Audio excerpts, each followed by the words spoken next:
All right, everybody, welcome back to the channel. Today we're going to be talking about Silverton Metals Corp, which is a mining play for silver coming out of Mexico. What we have here and what we'll talk about today is a little bit about the price environment for silver, specifically the demand that has been increasing due to the green energy plays that have been coming up in the United States. What we'll also get into is the three assets in Mexico that Silverton has just taken over ownership of. The company just IPO'd, have about $6 to $7 million of cash on hand, and the current company price at the moment is just $20 million Canadian, or about $16 million US. So another cool thing to consider is the fact that the management has just over 100 years of experience and has multiple CEOs of many other different companies that have come in, board of directors that have 35 years of experience in geology, the CEO of the company that they just took these assets over from. So good opportunity for potential growth coming out of this. They have $6 million to use to continue their drilling program to prove up more of the resources that they have in the three different mines that they have, some of which have already been producing in the past and just need to get back to production and have been rather prolific in terms of the grams per ton that they've been able to see coming out of these plays. So really hope you guys enjoy this one. Let me know if you have any questions for the company down in the comment section down below, and I'll see you guys on the computer. Cheers. All right, everybody, so looking on the screen right now, we can see the last 5 years in terms of the price of silver, which you see over the past 6 to 8 months, it's been hugely benefited by the news that has come out for EVs and the increased demand in terms of investment. So back in, let's just say, the past 4 or 5 years, it has mostly floated around anywhere between $17 to $18 per ounce. And we can see it did have that big dip here back in March of 2020 with the rest of the market due to the pandemic. But you can see since then it has climbed almost up to about $30 or so and has kind of remained flat there.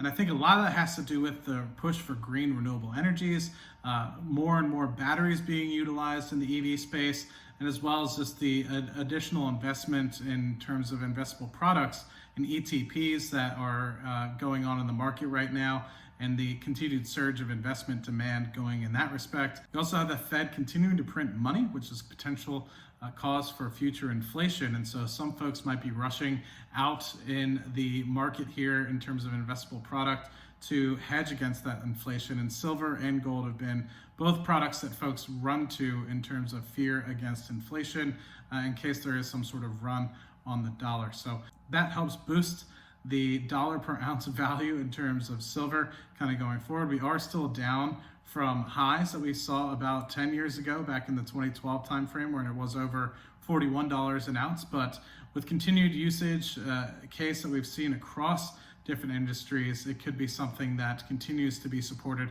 going forward. Now, for those of you guys that aren't familiar with the actual uses of silver, let's just take a quick look at 10 quick uses that you have here. Of course, you have cars, catalytic converters, and stuff of the like where silver is utilized in exhausts. You have solar technology, electronics themselves, engine bearings. You have solar panels where they're used as well. Soldering and brazing, you have it utilized in medicines, water purification, jewelry, of course, tableware, and also what we had mentioned is the investment portfolios where folks seek to use it against inflation kind of going forward. So with a little bit of knowledge and in the environment of going on with silver right now, let's actually hop over to the investment presentation that Silverton Metals has provided for us, and let's find out more about the assets that they're going to try to develop over time. So in terms of the share price, you're currently trading about 74 cents Canadian. You do have sparse trading on the OTC market, so be sure to watch out for that when it starts trading on a full liquidity basis. But at the moment, you can check them out on the Canadian Stock Exchange here, SVTN. And once it does start trading on the OTC markets, it'll be SVTNF. The market cap at the moment is currently about $20 million Canadian, so it's equivalent about $15–16 million in terms of the US. So be sure to check it out at SVTN and also check it out at SVTNF on the over-the-counter markets on the US side. So looking at the share price and knowing it's a recently IPO'd organization, you might be asking yourself, why take on the risk? Well, in my opinion, you have the opportunity to invest in a premier Mexican silver producer, which those of you that don't know, most of production of silver actually comes out of Mexico. You have the opportunity to pick this up for pennies on the dollar almost, and we'll touch a little bit more about how Silverton, compared to some of the comparable companies in the industry, is actually trading at an extremely cheap price in terms of about 36 cents per ounce, where you'll be able to find and develop those sort of products and have them in your portfolio, as opposed to some of the other companies which are trading at above $1 in terms of dollar per ounce kind of going forward. So you have a creation of a brand new Mexican silver explorer. They basically have 100% ownership in multiple mines here located in Mexico, which they received from Silver One Resources by reverse takeover. So we'll touch a little bit more about that when we hop into some of the management and stuff of the like. You have premier mining jurisdictions that you have here, and you have highly prospective and proven regional geology. They're a great jurisdiction and have a lot of nearby producing mines that have a great upward potential in terms of additional resources. You've had some production out of these mines back in the late 1970s, in one of the mines in the early 1900s, and one of the other mines as well. They're producing 10,000 tons and averaging about 225 grams per ton of silver in the late 1970s in this particular one. And then prior to the Mexican Revolution, they had another mine that was producing 5,000 tons, and that averaged about 1,700 grams per ton, which is massively beneficial.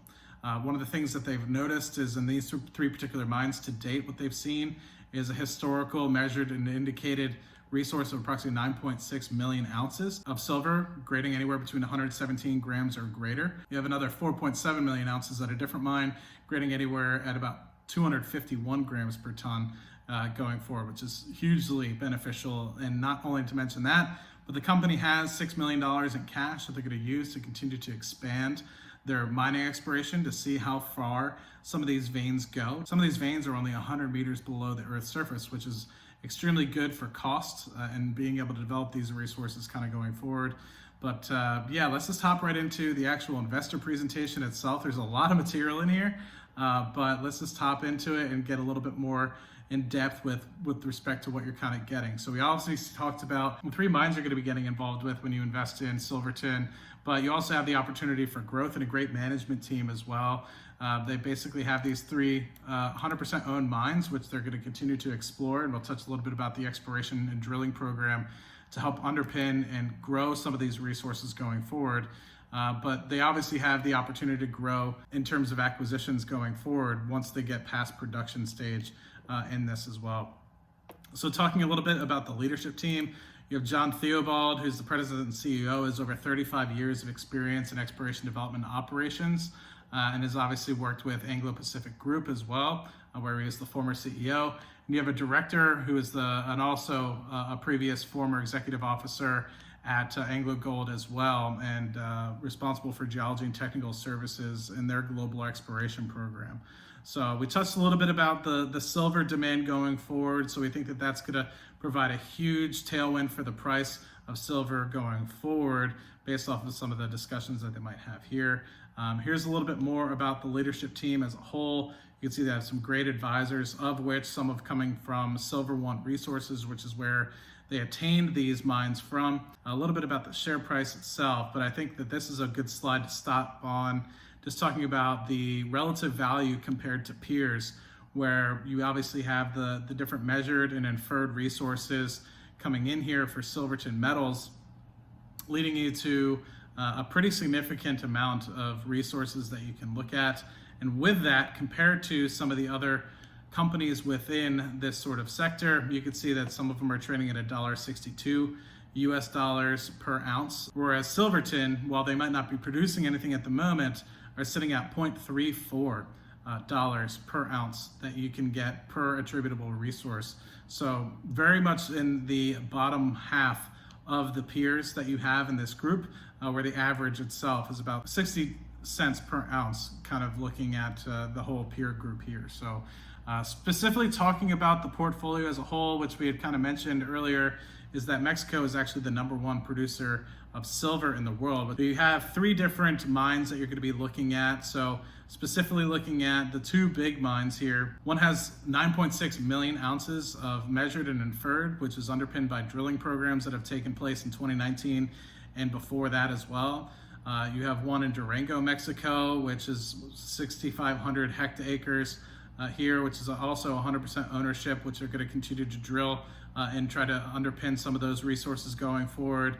You have the other one here, which is in Nayarit, Mexico here, which is a smaller mine, 300 hectares, but also has 4.7 million ounces of silver in terms of measured and inferred resources here. They did some geochemical surveys here back in 2017.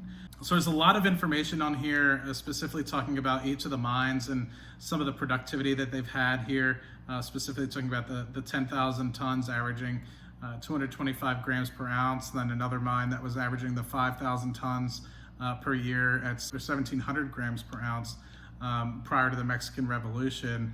But what I want to highlight here is the underpinning of the resources that we'll have here. It's a $20 million company in terms of Canadian dollars at the moment, of which the majority of that is sitting in cash.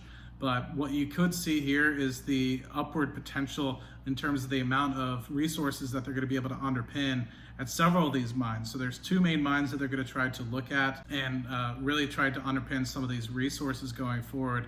It's really not going to cost all that much. So $600,000 in terms of phase one at the Penasco mine, and the La Frada mine will cost about another $900,000 to be able to underpin those resources to try to find high priority targets going forward. La Frada mine as well, where they're going to be doing a 1,500 meter and a 3,000 meter drilling program, trying to do the same thing, doing a 3D model and understand some of the available resources that they have to be able to underpin some of the mining surveys that they have from the past, as well as understanding what additional resources they might have since they have additional capital to kind of use to underpin and see some of these as well. For Pluton, it is smaller, as yet to be really initiated, but they're going to do some seismic profiles to indicate the depths of some of these limestones in which the silver veins are kind of held in, and do some 3D modeling as well. But they're obviously talking a lot about the La Frada as well. You have some information on here specifically highlighting,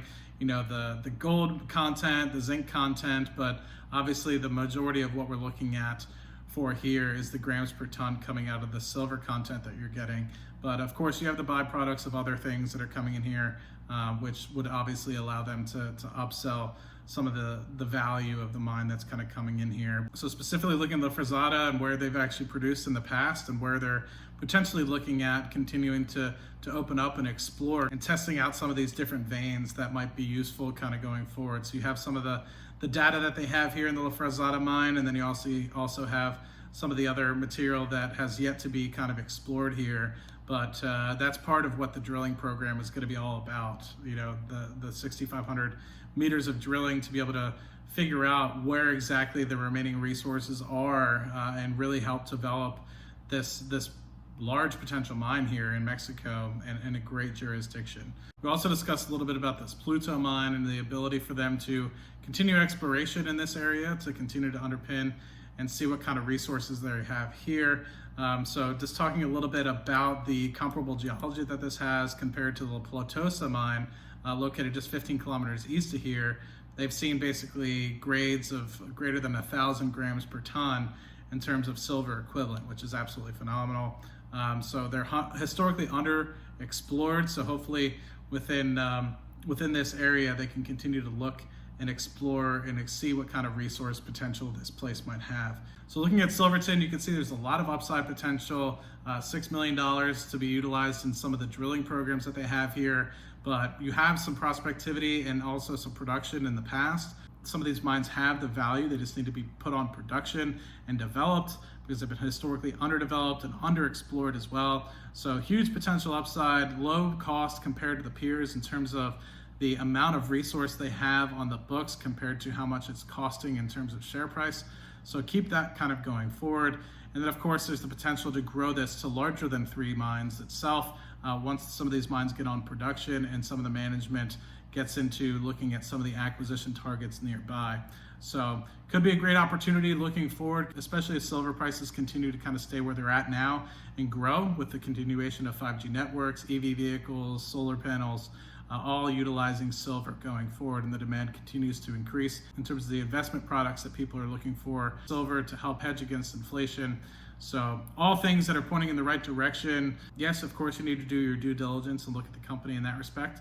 But of course, there's the upward potential that is being highlighted here in this particular thing. But of course, do your due diligence and understand where your risk tolerance is and make your decision appropriately. Consult an investing professional. So just want to thank everybody for stopping by the channel, checking out our featured company for today, Silverton Metals Corp. And hopefully you guys Have any questions, leave them down in the comment section down below. I'll be more than happy to answer them or pass them on to the company for you guys to learn more.